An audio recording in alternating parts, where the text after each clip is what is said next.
एवढं तुमच्या सगळ्यांच्यामुळे भरभरून मिळालंय। 91 साली तुम्ही मला खासदार केले, ढिगाणी मतं दिली आणि मी त्या संदर्भामध्ये केव्हाही कुठल्याही पदावर उपमुख्यमंत्री असो, अर्थमंत्री, नियोजन मंत्री, एक्साइज मिनिस्टर, ग्रामविकास मंत्री, ऊर्जा मंत्री, फलोत्पादन मंत्री, कुठलंही पद माझ्याकडे असले, पालकमंत्री, तर त्याच्यातून आपण आपल्या जिल्ह्याला कसं जास्त देऊ शकू। काल पण ते तसंच म्हणले की राष्ट्रवादी असं करत होती, अजेंडा राष्ट्रवादीचा चालवत होती। अरे मुख्यमंत्री शिवसेनेचा आम्ही कसा अजेंडा चालवायचा? तिघं मिळून निर्णय घेत होतो आणि जनतेच्या हिताचे निर्णय घेत होतो, काही चुकीचे निर्णय घेतले नाही।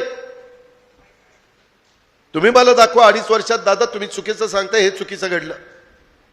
आपला पुणे असेल, पिंपरी चिंचवड असेल, आपला जिल्हा असेल, आपला महाराष्ट्र असेल, आपले अष्टविनायकाला पैसे देण्याचं काम असेल, संभाजी महाराजांच्या समाधीच्या करता पैसे देण्याचं काम असेल, कितीतरी लोक कामं त्या ठिकाणी मी सांगू शकेल। वेळ बराच झालेला आहे, नाहीतर माझ्याकडे त्याच्या संदर्भातली यादीच्या यादी आहे।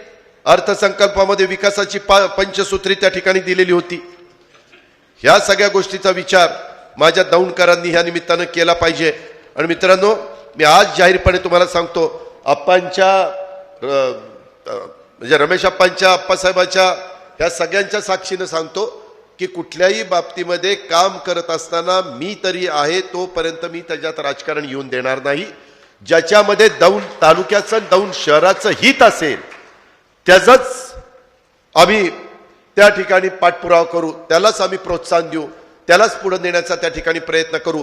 तुम्ही मात्र सुभाषराव तुम्ही असाल, सयाजी तुम्ही असाल, बाकीचे सगळे माझे सहकारी असेल, तुमच्या हातामध्ये असणाऱ्या संस्था उत्तम चालवण्याचा प्रयत्न, तुमची तर संस्था उत्तम चालवलेलीच आहे तुम्ही, तसं प्रत्येकाने छोटी मोठी